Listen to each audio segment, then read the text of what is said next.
Hello दोस्तों, आप सबका स्वागत है यूट्यूब सीरीज के अंदर जिसका नाम है हिस्ट्री ऑफ साउथ इंडिया। इस सीरीज के द्वारा हम साउथ इंडिया का वो मॉडर्न हिस्ट्री पढ़ेंगे जो आपने इससे पहले नहीं पढ़ा होगा। इस सीरीज को शुरू करने के पीछे दो पर्पस है। पहला पर्पस ये है कि जब हम मॉडर्न हिस्ट्री पढ़ते हैं तो उसके अंदर साउथ इंडिया को लेके हमारे जो कंसेप्ट्स होते हैं वो इवेंट स्पेसिफिक होते हैं। हमें कुछ कुछ इवेंट्स के अंदर साउथ इंडियन चीजें जो पता होती है, लेकिन ज्यादा डिटेल में उसका इतिहास नहीं पता होता। दूसरी चीज ये है कि जब हम साउथ इंडिया का इतिहास पढ़ते हैं तो उससे हमें बहुत सारी प्रेजेंट सिचुएशन के बारे में पता चलता है। और ये दो पर्पस की वजह से मैंने ये सीरीज जो है वो शुरू की है, जिसका एपिसोड हम एवरी सैटरडे नया एपिसोड रिलीज करेंगे। आज का जो हमारा पहला एपिसोड है, this is about the state of Mysore. ये कहानी है मैसूर राज्य की। मैसूर राज्य की वो कहानी हम पढ़ेंगे जहां पे बहुत ही विजनरी किंग्स हो गए, विजनरी रूलर्स देखने को मिलते हैं और जिन्होंने मैसूर को एक नई ऊंचाइयों पे पहुंचाया है। तो चलिए शुरू करते हैं। सबसे पहले ये देखेंगे कि मैसूर राज्य बना कैसे।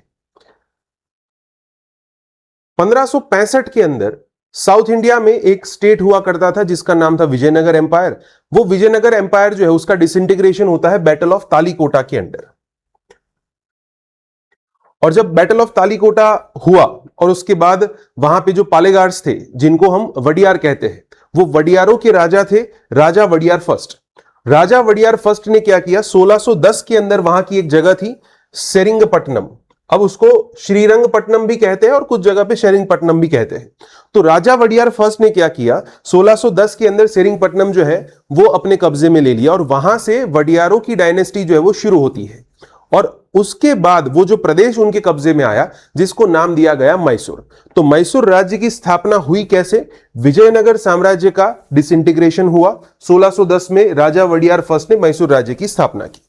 फिर हम देखते हैं कि उसके बाद वहां मैसूर के अंदर अलग अलग वडियार किंग्स आए। देन 18 सेंचुरी में जब आ जाते हम, तो 18 सेंचुरी में वहां पे हमें एक राजा देखने को मिलते जिनका नाम है चिक्का कृष्ण राजा। ये जो चिक्का कृष्ण राजा है, इनके समय के दौरान इनके दरबार में दो मंत्री हुआ करते थे। एक का नाम था देवराज और एक का नाम था नंजराज। तो देवराज और नंजराज के टाइम पे क्या होता है कि चिक्का कृष्ण राजा जो उसका पावर धीरे धीरे रिड्यूस किया जाता है और उसके बदले वहां पे एक नए रूलर को गद्दी पे बिठाया जाता है जिसका नाम है हैदर अली। हैदर अली के बारे में हमें ज्यादा कोई जानकारी नहीं है। हमें सिर्फ इतना पता है कि वो जो आर्मी थी, आर्मी के अंदर एक घुड़सवारी की टीम थी जिसको हम कैवलरी कहते हैं, अश्वसेना।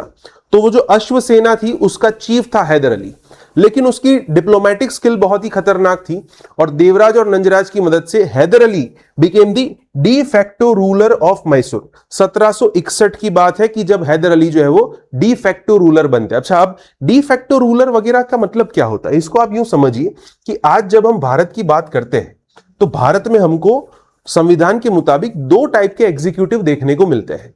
सबसे पहले हम जिसको कहते हैं टाइट्यूलर हेड और the head of the state, या यूं समझो कि जिसको हम नॉमिनल हेड कहते हैं। नॉमिनल हेड इंडिया में किसको कहा जाता है? प्रेसिडेंट को कहा जाता है।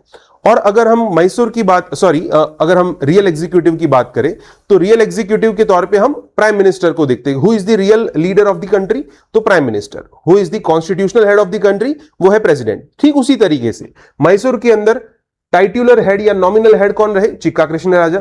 लेकिन उनके बदले राज्य कौन चला रहे थे? हैदर अली। अब हैदर अली के टाइम पे उन्होंने फ्रेंच कंपनी के साथ टाई अप किया, उन्होंने फ्रेंच आर्मी के बेसिस पे अपनी आर्मी को ट्रेनिंग दी, ये सारी चीजें उन्होंने की।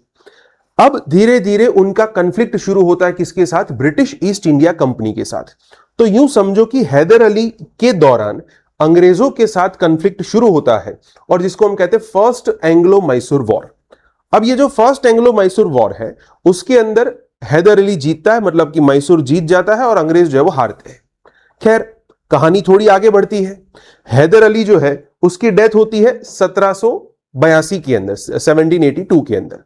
जब उसकी डेथ हुई उसके बाद मैसूर को जो राजा मिला, ऐसा राजा मैसूर को उसके बाद कभी नहीं मिला। एक राजा है, उसके बारे में हम पढ़ेंगे, वो उनसे भी ज्यादा विजनरी है। लेकिन यूं समझो कि 18 सेंचुरी के दौरान भारत का सबसे विजनरी राजा अगर कोई है तो वो है टीपू सुल्तान, जिसको हम कहते हैं टाइगर ऑफ मैसूर। टीपू सुल्तान का काफी फेमस स्टेटमेंट है। स्टेटमेंट मैंने यहां नीचे लिखा हुआ भी है कि it is better to live one day as a tiger than 1000 years as a ship. एक दिन के लिए जियो लेकिन शेर की तरह जियो। यह चीज टीपू सुल्तान की लाइफ से दिखती भी है। Tipu Sultan was the ruler जो अंग्रेजों से डरे नहीं। सबसे पहले उन्होंने क्या किया, हैदर अली के टाइम पे यह था कि ऑफिशियल राजा तो वडियार ही थे। टीपू सुल्तान ने क्या किया, सबसे पहले अपने आप को डिक्लेयर किया पादशाह। पादशाह मतलब कि अब मैं रियल रूलर हूं मैसूर का। तो टीपू सुल्तान ने हैदर अली की डेथ के बाद मैसूर की गद्दी संभाली, अपने आप को ऑफिशियली राजा डिक्लेयर किया। और उसकी बहुत सारी ऐसी पॉलिसीज है कि जो काफी मतलब उसकी तारीफ की जा सकती है। अब टीपू सुल्तान के टाइम पे अगेन थोड़े समय के बाद अंग्रेजों के साथ कॉन्फ्लिक्ट शुरू हो जाते हैं, जिसमें सेकेंड एंग्लो मैसूर वॉर होता है, जो जिसका कोई फाइनल डिसीजन नहीं आता। और टीपू सुल्तान ने इकोनॉमिकली पॉलिटिकली मैसूर को नई ऊंचाइयों पे पहुंचाया। सबसे मजेदार बात यह है दोस्तों कि Tipu Sultan was the ruler जिसने रॉकेट टेक्नोलॉजी की शुरुआत की। अब आप सोच के देखो, 18वीं सेंचुरी में इंसान रॉकेट टेक्नोलॉजी की शुरुआत करता है। क्या किया उसने, देखिए यहां पे लिखा हुआ है कि Tipu was a golden Pioneer in rocket artillery. तो एक टाइप का रॉकेट है जिसको हम कहते हैं कॉन्ग्रीव रॉकेट। अब ये कॉन्ग्रीव रॉकेट क्या है, तो आयरन केस्ड है ना, आयरन केस्ड एक रॉकेट है। उस रॉकेट टेक्नोलॉजी को स्टडी किया विलियम कॉन्ग्रीव ने। अंग्रेजों का एक अधिकारी था विलियम कॉन्ग्रीव, उसने उस रॉकेट टेक्नोलॉजी को स्टडी किया। क्योंकि टीपू ने वही रॉकेट जो है वो किसके खिलाफ इस्तेमाल किए थे, ब्रिटिश ईस्ट इंडिया कंपनी के खिलाफ इस्तेमाल किए। उनको ये टेक्नोलॉजी इतनी एडवांस लगी कि उन्होंने उस टेक्नोलॉजी को अडॉप्ट किया और फिर उसको यूज किया जाता है नेपोलियन के खिलाफ। So the Congreve rockets which were used against Napoleon to defeat Napoleon, it was derived from the Tipu Sultan. You can just imagine कि टीपू सुल्तान का विजन क्या रहा होगा। अच्छा, दूसरी चीज, जो फ्रांस में रिवॉल्यूशन हो रही थी, फ्रेंच रिवॉल्यूशन, वो फ्रेंच रिवॉल्यूशन के टाइम पे वहां पे एक क्लब बनाई गई थी जिसको हम कहते हैं जैकोबिन क्लब। अब ये जो जैकोबिन क्लब है, Tipu Sultan was the member of Jacobin club. अब आप सोच के देखो, कोई इंसान इंडिया का राजा है लेकिन वो जैकोबिन क्लब का मेंबर है। तो फ्रांस से जो भी एडवांस्ड हमको आइडियोलॉजीज प्राप्त होती है, वही आइडियोलॉजीज हमें मैसूर में भी देखने को मिलती, जैसे कि लिबर्टी एंड इक्वालिटी। आप जस्ट इमेजिन करो, टीपू सुल्तान ने सबसे पहले तो अपने आप को नाम दिया सिटीजन टीपू। आज ऐसा होता है कि हम अपने आप को गुजराती कहते हैं, पंजाबी कहते हैं, मराठी कहते हैं, पारसी कहते हैं, वगैरह वगैरह। टीपू सुल्तान उस जमाने में अपने आप को कहता है सिटीजन टीपू। ये मॉडर्न आइडियोलॉजी है। और साथ साथ में श्रीरंगपट्टनम के अंदर ट्री ऑफ लिबर्टी बनवाया। जैसे हम अमेरिका जाते तो है कि भाई स्टैच्यू ऑफ लिबर्टी, वो लिबर्टी का प्रतीक है, वो स्वतंत्रता का प्रतीक है कि यहां पे सब नागरिक जो है वो स्वतंत्र है। तो ठीक उसी तरीके से मैसूर में उसने बना ट्री ऑफ लिबर्टी। तो जैकोबिन क्लब के साथ कनेक्शन है, टीपू सुल्तान इतना इकोनॉमिक डेवलपमेंट करवा रहा है, पॉलिटिकल डेवलपमेंट कर रहा है, सारी चीजें हैं। तो हम समझ सकते हैं कि मैसूर राज्य जिसकी स्थापना हुई, हम देख सकते हैं कि 16वीं सदी के अंदर, फिर उसके बाद 1610 के अंदर हम देखते हैं कि ऑफिशियल उसका राजा वडियार फर्स्ट जो है वो राजा बनता है, मतलब 17वीं सेंचुरी में ऑफिशियल शुरुआत हो चुकी है। फिर उसके बाद हमें जो 18वीं सेंचुरी में आते हैं, तो 18वीं सेंचुरी में हमें देखने को मिलते हैं हैदर अली, टीपू सुल्तान जैसे विजनरी लीडर्स। बट जो 18वीं सेंचुरी का एंड है वो काफी ट्रेजेडिक एंड है। क्यों, उसकी वजह जानते हैं। मैसूर के साथ जब अंग्रेजों का कॉन्फ्लिक्ट चल रहा था, उसमें दो लोगों का नाम याद रखना है। एक इंसान है जिसका नाम है Cornwallis, this was the governor of company Cornwallis, और दूसरा इंसान है वेलेस्ली। अब ये कॉर्नवालिस के टाइम पे क्या होता है कि मैसूर के साथ उनका तीसरा युद्ध होता है, जिसको हम कहते हैं थर्ड एंग्लो मैसूर वॉर। ये थर्ड एंग्लो मैसूर वॉर के दरमियान उन्होंने टीपू सुल्तान को हराया, और हराने के बाद उनसे बहुत सारी इकोनॉमिक अथॉरिटी जो है वो अंग्रेजों ने गेन कर ली। उनका पैलेस छीन लिया, उनके पास से बहुत सारा पैसा ले लिया। तो इकोनॉमिकली इंसान जो है वो, मैसूर जो है वो कमजोर हो गया, और उसी कमजोरी का फायदा उठाया गया फोर्थ एंग्लो मैसूर वॉर के अंदर, विच वॉज इन 1799। फाइनली 1799 के अंदर, फोर्थ में 1799, टीपू सुल्तान युद्ध के दरमियान मरे, और मैसूर जो है उसके ऊपर किसने कब्जा कर लिया, अंग्रेजों ने कब्जा कर लिया। तो अब ये मैसूर की डेस्टिनी जो है वो ब्रिटिशर्स तय करने वाले थे। नाउ जब उन्होंने टीपू सुल्तान को हराया, मैसूर को हराया, और उसके बाद अंग्रेजों के सामने दो ऑप्शंस थे। पहला ऑप्शन यह था कि या तो वो मैसूर को अपने कब्जे में ले ले, so either to annex the state, और दूसरा ऑप्शन था कि उसको एक बफर बनाए। अब अंग्रेजों ने कौन सा ऑप्शन चूज किया? उसको बफर बनाया। क्यों बफर बनाया? उसके पीछे की वजह है। देखो, जब भी हम किसी नई चीज को शुरू करते हैं, जैसे मान लीजिए कि हमने कोई नया बिजनेस शुरू किया। अब बिजनेस हम जब शुरू करते हैं तो हम देखते हैं कि भाई इस बिजनेस के अंदर प्रॉफिट कितना है, लेकिन हमें यह भी साथ साथ में देखना पड़ता है कि ये बिजनेस को चलाने के लिए कितना खर्चा लगेगा, उसमें मेरा कितना समय जाएगा, उसमें मेरी कितनी एनर्जी जाएगी। मैं बिजनेस का एग्जांपल क्यों दे रहा हूं? Because it was east India company, और कंपनी का एक ही मोटो होता है प्रॉफिट। सो कंपनी ने जब मैसूर को हराया, कंपनी को लगा कि अगर हम मैसूर के ऊपर पूरा कब्जा करेंगे तो हो सकता है कि एक तो खर्चा ज्यादा हो, हमारी एनर्जी भी ज्यादा लगेगी। और उस वक्त कंपनी का एक और एम्बिशन था कि इंडिया के बाकी के जो स्टेट्स है हमें उसके ऊपर भी कब्जा करना है, जैसे मराठाओं के ऊपर कब्जा करना है, पंजाब को हराना है, सिंध को हराना है, ये सब उनके एम्बिशन में था। तो उनको लगा कि एक काम करते हैं, मैसूर को अभी हम एक बफर के तौर पे बना देते हैं। अब ये बफर बनाने के पीछे एक और वजह है। उन्होंने क्या किया, 5 साल का बच्चा था, मुंबडी कृष्ण राजा वडियार थर्ड, 5 साल का बच्चा, उसको उठा के राजा डिक्लेयर कर दिया कि ये बच्चा जो है राजा, इसको हम पालेंगे, बड़ा करेंगे। हां, ऑफिशियल राजा ये रहेगा। आपको क्या करना है? तो आपको अंग्रेजों को पैसा देते रहना है। क्या व्यवस्था की गई? तो उस वक्त जो लॉर्ड वेलेस्ली था, मतलब जो अंग्रेजों का गवर्नर था, वो लॉर्ड वेलेस्ली एक सिस्टम लेके आया जिसको हम कहते हैं सब्सिडियरी अलायंस। अब सब्सिडियरी अलायंस के अंदर यह है कि भाई आपका राज्य रहेगा, लेकिन आपके राज्य के अंदर अंग्रेजों की आर्मी रहेगी और आपको उसका खर्चा उठाना है।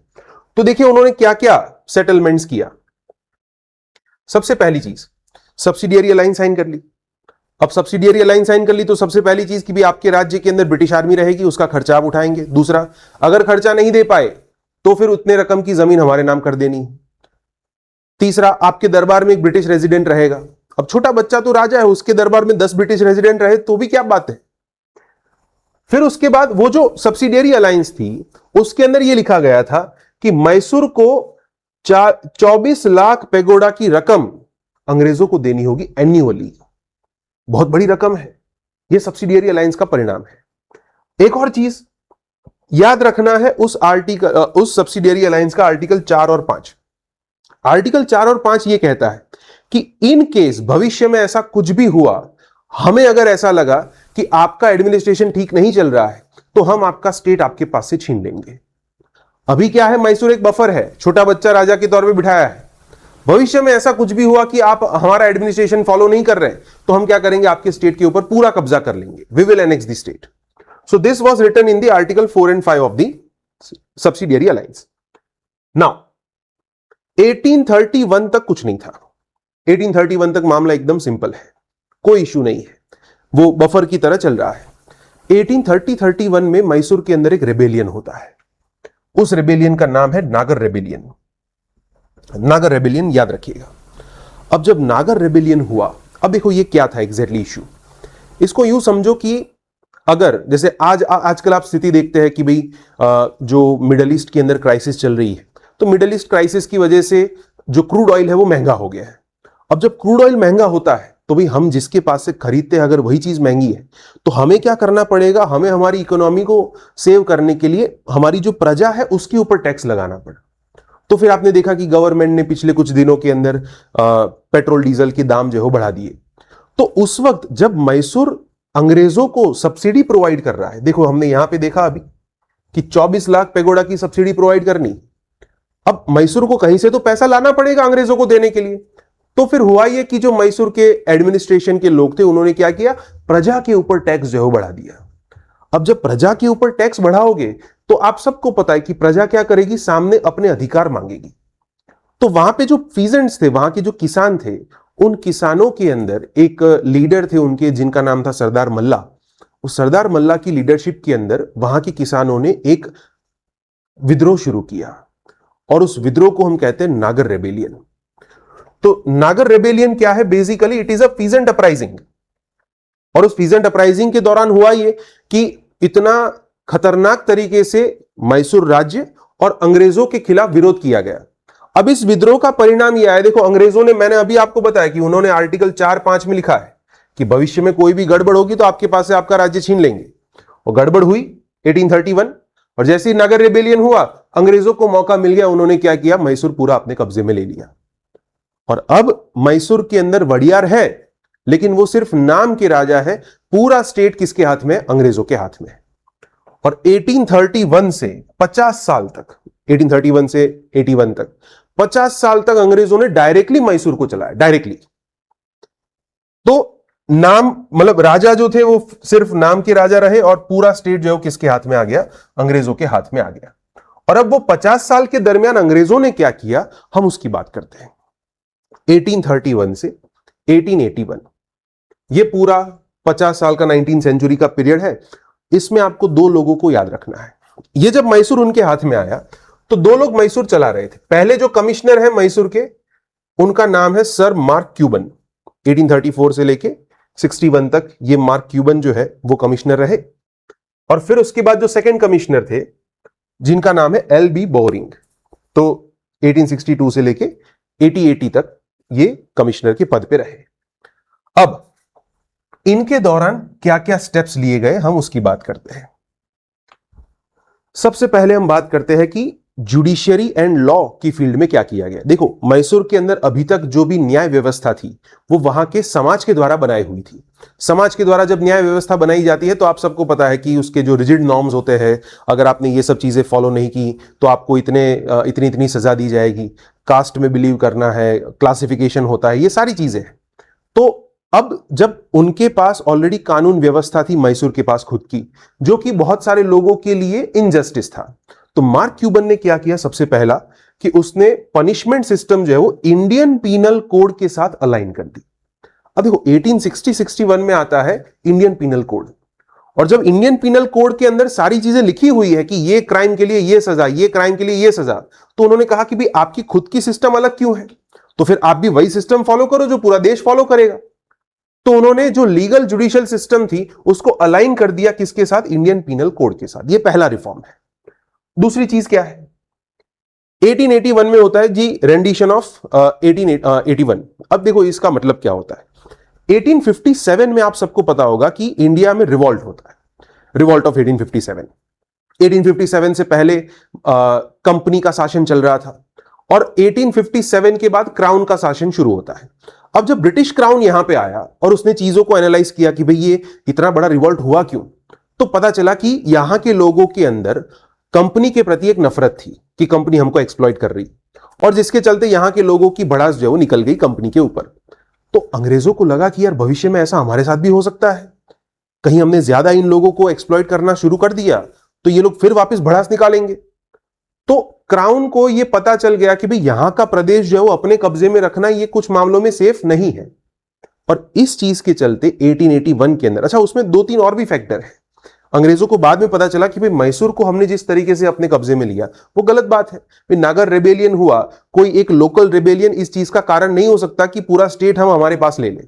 तो बाद में अंग्रेजों ने क्या किया 1881 के अंदर, बहुत ही रेयर मूव है बट ये काम हुआ कि भाई 1881 के अंदर उन्होंने मैसूर वापस से वडियार राजाओं के हाथ में दे दिया। तो जो बाद में मैसूर के राजा बने अब रेंडिशन के बाद, जिनका नाम है चामराजेंद्र वडियार। अब ये चामराजेंद्र वडियार जो है वो बेसिकली अडॉप्टेड सन थे। जो अभी मैंने ऊपर आपको राजा का नाम बताया था, ये जो छोटा बच्चा था, छोटा बच्चा बड़ा हो गया और फिर उसके बाद उनका अडॉप्टेड बच्चा था चामराजेंद्र वडियार। तो अंग्रेजों ने कहा कि ठीक है हम इनको राजा बनाने के लिए तैयार है। 1881 में इनके साथ एग्रीमेंट हो गया। अब वो एग्रीमेंट क्या, जिसको हम कहते हैं इंस्ट्रूमेंट ऑफ ट्रांसफर या रेंडिशन ऑफ 1881। और फिर ये कहा कि जितने भी कानून अंग्रेजों ने अभी तक पास किए हैं, जितने भी कानून अंग्रेजों ने अभी तक पास किए हैं वो एज इट इज रहेंगे, remain in force unless changed with British consent. अभी तक हमने जो भी कानून बनाए एज इट इज रहेंगे, बदलना है तो हमारी परमिशन लेनी पड़ेगी। इसको आप यूं समझ सकते हैं कि अभी जो जुडिशरी के अंदर ये रिफॉर्म किया गया था तो ये रिफॉर्म एज इट इज रहेगा, विच मीन्स अभी भी वहां पे जुडिशरी मतलब इंडियन पीनल कोड जो है वो लागू होगा। अगर बदलना है तो आपको क्या करना पड़ेगा, अंग्रेजों की परवानगी लेनी पड़ेगी ना। अब वापस से मैसूर जो है वो क्या हुआ, राजाओं के हाथ में आ गया, वडियार के हाथ में आ गया। अब जब वापस से वो वडियारों के हाथ में आ गया तो उसके बाद से जो टाइम शुरू होता है, अब ये मैंने आपको पूरा बताया था 19th सेंचुरी। अब हम बात करते हैं 20th सेंचुरी की। 20th सेंचुरी के मैसूर के सबसे विजनरी रूलर की बात करते हैं, जिनका नाम है महाराजा कृष्णराज वडियार फोर्थ। महाराजा कृष्णराज वडियार फोर्थ इतने खतरनाक और इतने विजनरी रूलर है। उनके टाइम के अंदर हमको economic reforms, political reforms, social reforms, बहुत सारे अलग अलग टाइप के रिफॉर्म्स देखने को मिलते हैं। मैं तो यूं कहता हूं कि भाई 20वीं शताब्दी के अंदर कोई ऐसा इंसान कि जिसकी सोच जो है वो 21वीं शताब्दी से भी कहीं आगे है, एक ऐसा इंसान हमको देखने को मिलता है। एक और फैक्ट मैं आपको बताता हूं। Maharaja Krishnaraja Wadiyar fourth, this was the ruler, ये राजा साहब थे। ये राजा साहब को दूसरे हमारे राजा साहब कहे जाते हैं महात्मा गांधी। तो महात्मा गांधी ने उनको नाम दिया था राजर्षि। राजर्षि मतलब सेंटली किंग, राज ऋषि। राजा का भी लक्षण है, ऋषि का भी लक्षण है। यह तभी पॉसिबल हो सकता है कि जब राजा का विजन जो है बहुत ही मजबूत हो और राजा प्रजा के लिए काम करता हो। महात्मा गांधी ने कहा कि यह राजर्षि है। क्यों राजर्षि कहा, उसके पीछे की वजह है। हम इनके काम देखेंगे, इतने इसके मतलब काम आप देखेंगे तो आपको अपने आप लगेगा कि ये इंसान जो कितना विजनरी है। Number 1, political and administrative changes. अब देखो 1881 में मैसूर इनके हाथ में आया था। तो 1881 में जो उस वक्त के मतलब वडियार राजा थे, उन्होंने क्या किया था, वहां पे एक असेंबली बनाई थी जिसको हम कहते हैं रिप्रेजेंटेटिव असेंबली, है ना। 1881 में बनाई, जिसको आज हम संसद कहते हैं। पर ठीक है, वो कानून बनाने के लिए उन्होंने एक असेंबली बनाई गई थी। लेकिन ये जो कृष्णराज वडियार है, इन्होंने क्या किया, 1907 के अंदर वहां पे एक लेजिस्लेटिव काउंसिल बनाई। उसमें ऐड किया गया कि लेजिस्लेटिव काउंसिल अलग से बनाओ। जैसे आज हम देखते हैं कि भाई लोकसभा राज्यसभा है, तो उन्होंने क्या किया, इसी असेंबली के अंदर एक नई काउंसिल बनाई। For what purpose?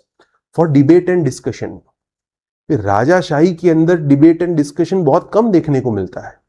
राजा ने एक बार कह दिया तो कह दिया, लेकिन यह हमको देखने को मिलता है 20वीं सेंचुरी में, 1907 में यहां पे डिबेट डिस्कशन के लिए legislative council, much ahead of its time. फिर उसके बाद मिलर कमिटी। अब ये मिलर कमिटी के बारे में आपको समझ होना चाहिए, क्या है ये एग्जैक्टली। देखो मैसूर के अंदर उस टाइम पे जो समाज था, वो समाज दो हिस्सों में बटा हुआ था। एक थे ब्राह्मण्स, एक थे नॉन ब्राह्मण्स। जो ब्राह्मण्स थे उनका रिप्रेजेंटेशन ज्यादा था in terms of government jobs, state jobs, फिर ब्रिटिश गवर्नमेंट जॉब्स। तो इनमें ब्राह्मण्स का जो आधिपत्य है, जो डोमिनेंस है, वो ज्यादा था।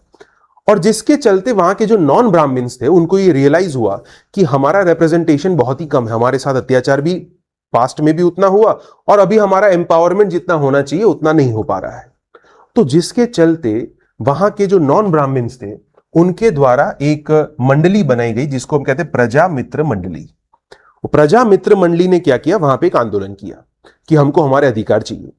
और जो उनका आंदोलन हुआ, अब आप सोचो कि राजाशाही है, राजाशाही में आंदोलन होता है, राजा के पास ये पूरा अधिकार होता है कि उस आंदोलन को कुचल दे।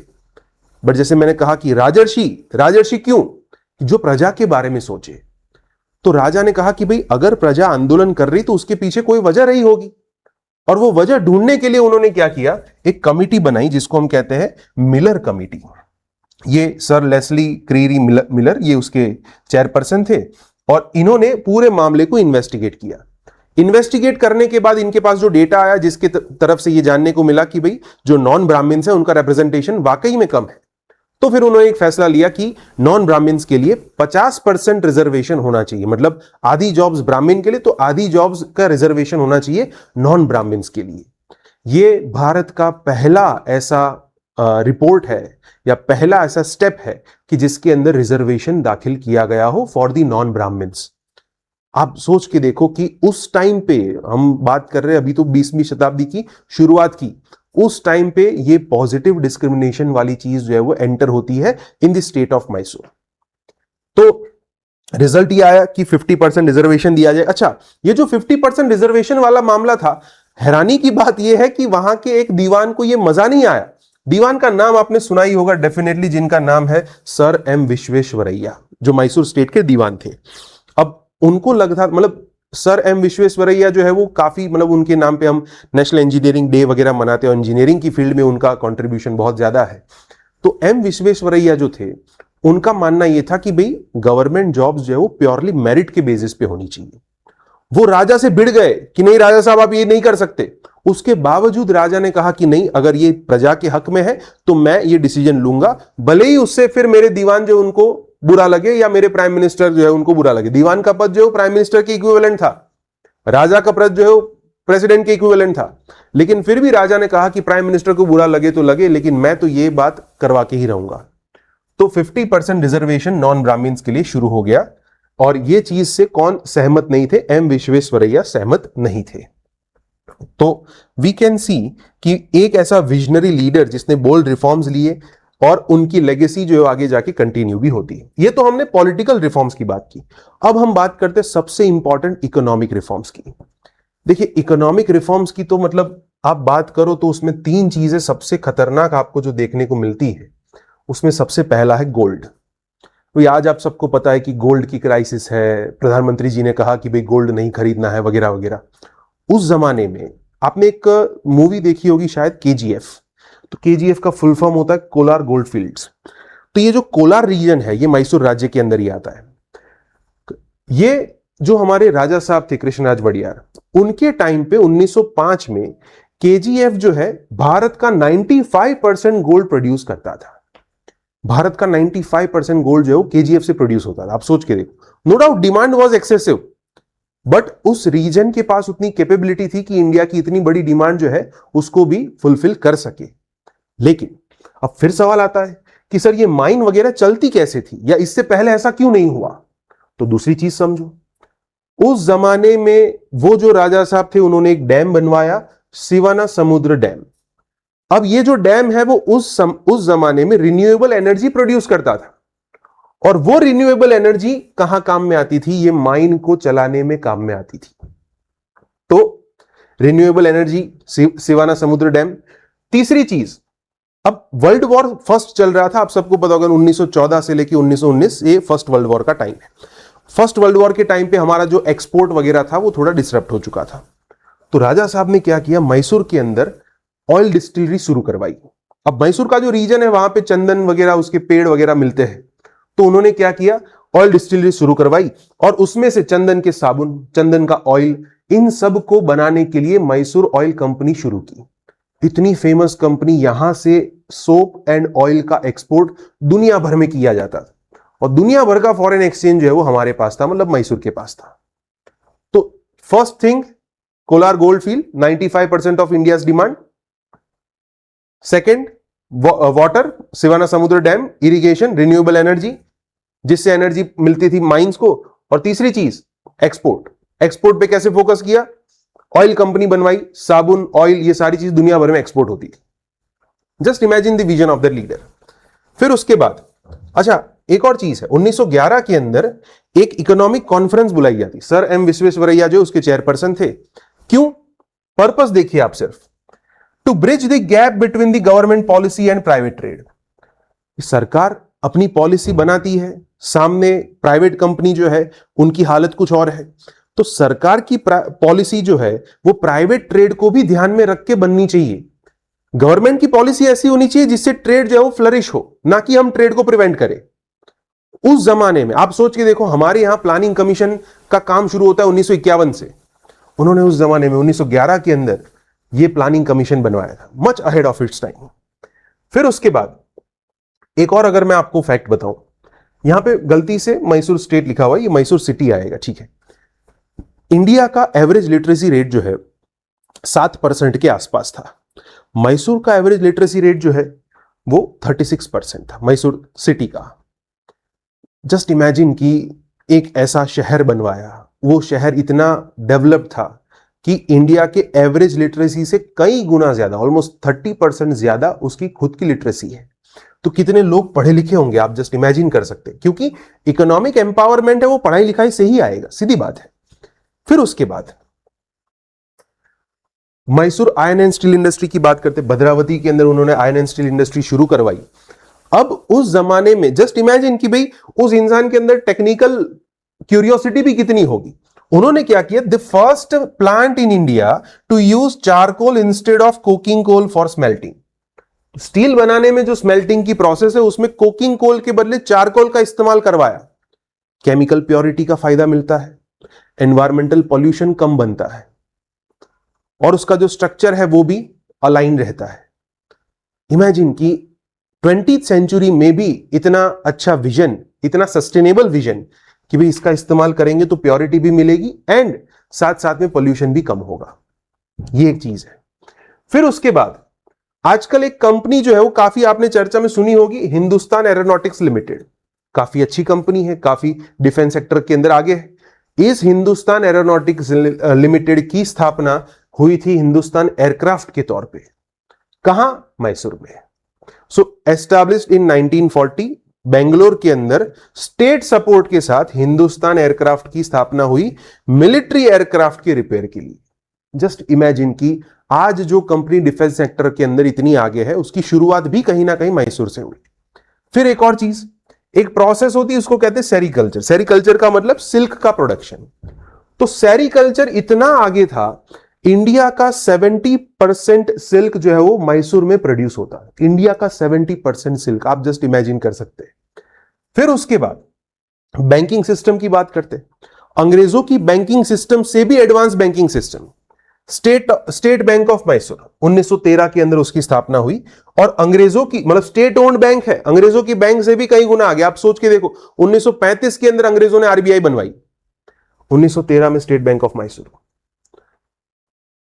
Just look at the economic reforms, आपको पता चलेगा कि राजर्षि क्यों कहा गया था, है ना? सीधी बात है, इतना लंबा vision, gold, renewable energy, export company, steel making, aircraft repairing, sericulture, banking, literacy सबसे ज्यादा, प्लानिंग कमीशन, सारी चीजें हो रही है। One of the finest economies of that time. अब बात करते हैं सोशल रिफॉर्म्स में क्या हुआ। देखिए, सबसे पहली बात अगर सोशल रिफॉर्म्स की बात करें, एजुकेशन। खास करके देखिए, primary education was made free, primary education free of cost. Bharat सरकार राइट टू एजुकेशन लेके आई। राइट टू एजुकेशन आप सबको पता है कि वो जब हमारा संविधान शुरू हुआ था तब नहीं था, वो तो बाद में लाया गया है। तो एलिमेंट्री एजुकेशन फ्री होगा सबके लिए। भारत सरकार ने ये कानून जो है वो कई समय के बाद बनाया गया था। यूं समझो कि संविधान बनने के लगभग 30-35 साल के बाद वो कानून आया। यहां पे देखिए, ये जो आप समझ सकते हैं प्राइमरी एजुकेशन को फ्री करना। साथ साथ में यूनिवर्सिटी ऑफ मैसूर 1916 के अंदर, this was the first university of India outside British provinces. अंग्रेजों की यूनिवर्सिटीज तो थी जो अंग्रेजों के प्रोविंसेस थे वहां पे।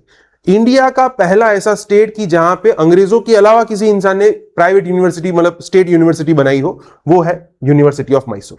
उस जमाने में कितना आगे का विजन रहा होगा। विमेन राइट्स की अगर हम बात करें, the first state to grant women the right to vote and hold seats in the representative assembly. पहला ऐसा स्टेट कि जिसने महिलाओं को मत देने का अधिकार दिया। प्लस आजकल हम जो बात करते हैं विमेन को रिजर्वेशन प्रोवाइड करने की, यह चीज वहां पे प्रैक्टिकली थी कि वहां की जो रिप्रेजेंटेटिव असेंबली थी उसके अंदर महिलाओं के लिए रिजर्वेशन रखा जाएगा। कितनी आगे की बात है। फिर उसके बाद अगर हम जुडिशरी का इवोल्यूशन देखें तो जुडिशरी के इवोल्यूशन में भी हमें पता है कि 1884 के अंदर चीफ कोर्ट ऑफ मैसूर बना और सामने आप देख सकते हैं कि 1930 के अंदर हाई कोर्ट ऑफ मैसूर। तो जुडिशियल रिफॉर्म्स भी हो रहे हैं उतने ज्यादा। देन सेपरेशन ऑफ पावर की बात करें, देखो 1907 के अंदर उन्होंने कहा कि separating the executive from the judiciary at the district level. तो डिस्ट्रिक्ट लेवल पे जुडिशियरी को एग्जीक्यूटिव से अलग रखना है। जस्ट इमेजिन, संविधान में यह चीज हमारे आर्टिकल 50 के अंदर है 1950 में, यहां हो रहा है 1907 में। जो काम अंग्रेज जब तक देश छोड़ के गए तब तक नहीं कर पाए, वो उन्होंने 1907 में कर दिया। फिर उसके बाद कुछ और रिफॉर्म्स की बात करें, जैसे मिलर कमेटी वाला पॉइंट मैंने आपको बताया था कि भाई रिजर्वेशन शुरू करवाया, उससे एक नया लेगेसी जो है बिल्ट होती है। फिर एक और चीज है लैंड टेन्योर लॉस। अब वहां पे एक सिस्टम थी इनामदार सिस्टम, जिसको हम जमींदारी सिस्टम के साथ कंपेयर कर सकते हैं, उस सिस्टम को बंद करवा दिया। One of the first state to challenge the inamdar, जमींदारों को चैलेंज किया। और साथ साथ में लॉस प्रोटेक्टेड द राइट्स, मतलब कि किसान, reduced rural litigation and increased direct revenue to state. तो किसानों के पास से वो जो बीच में इनामदार थे उनको बीच में से हटा दिया और डायरेक्टली स्टेट जो है वो डील करेगा किसके साथ? किसानों के साथ, जिससे रेवेन्यू जो है वो अचानक से इंक्रीज हो गया। फिर एक और चीज, विमेन का लीगल स्टेटस। अब आप सोच के देखो कि हिंदुस्तान के अंदर हिंदू कोड है हिंदू कोड आया 1956 में, जिससे हिंदू महिलाओं को प्रॉपर्टी में अधिकार, ये सब चीजें मिलना शुरू हुआ। यहां देखिए 1933 के अंदर Hindu law women's rights act gave women rights to separate residence, maintenance and share in property decades before Hindu Succession Act of 1956. You can just imagine कि 1933 के अंदर वो इंसान महिलाओं को प्रॉपर्टी का अधिकार दे रहा है, मेंटेनेंस का अधिकार दे रहा है, रेसिडेंस का, सेपरेट रेसिडेंस का अधिकार दिया जाता है। आप सबको पता है कि हमारे समाज के अंदर अगर कोई महिला अकेली है उसकी हालत क्या है, आज भी वो कई जगहों पे अनसेफ है।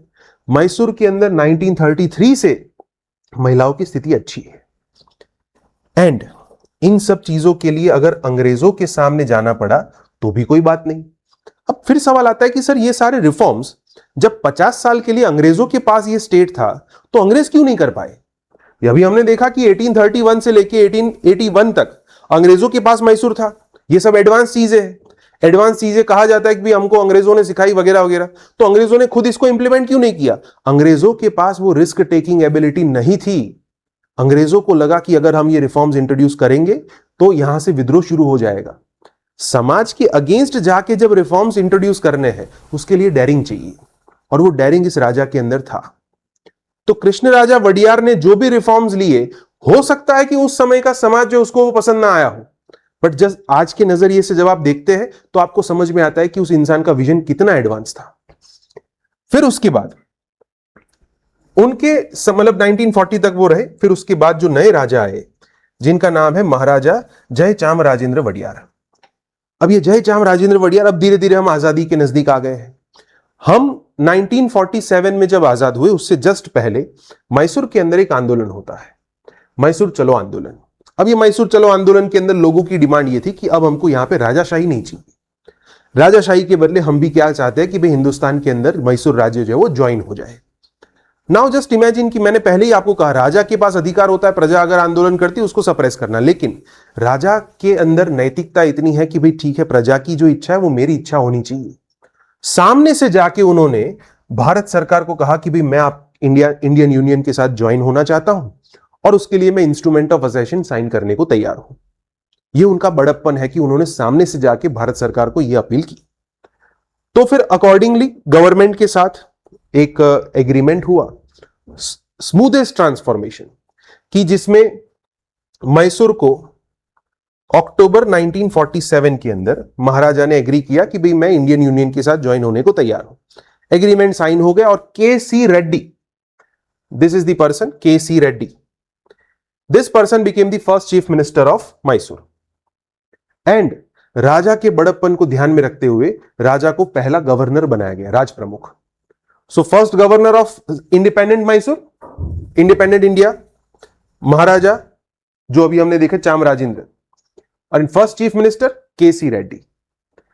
Hence, Mysore became the smoothest integration in independent India. Smoothest integration. Look at the legacy of Mysore. आप just imagine कर सकते हैं, हमने जो यहाँ पे जिस राजा के बारे में पढ़ा है ना, महाराजा कृष्णराज वडियार फोर्थ, कितना खतरनाक विजन है। There is no doubt कि उनके समय के दौरान जो भी प्रजा रही होगी उनके अंदर समझदारी का लेवल बहुत ज्यादा रहा होगा। तो आज के इस एपिसोड के अंदर हमने मैसूर 1947 तक पढ़ा। हम शुरुआत में क्या करेंगे, जितने भी स्टेट पढ़ेंगे उसको 1947 तक लेके आएंगे और फिर उसके बाद 1947 के बाद वाला पार्ट जो है वो शुरू करेंगे। तो मित्रों, आज ये मैसूर का एपिसोड था जो यहां पे खत्म होता है। एंड अब हम नेक्स्ट एपिसोड की अनाउंसमेंट कर रहे हैं। Thank you. अगले एपिसोड में खुलेगा हैदराबाद राज्य का राज। एक तरफ बेशुमार दौलत तो दूसरी तरफ हत्याओं और सियासत का खूनी खेल। मिलते हैं नेक्स्ट एपिसोड में।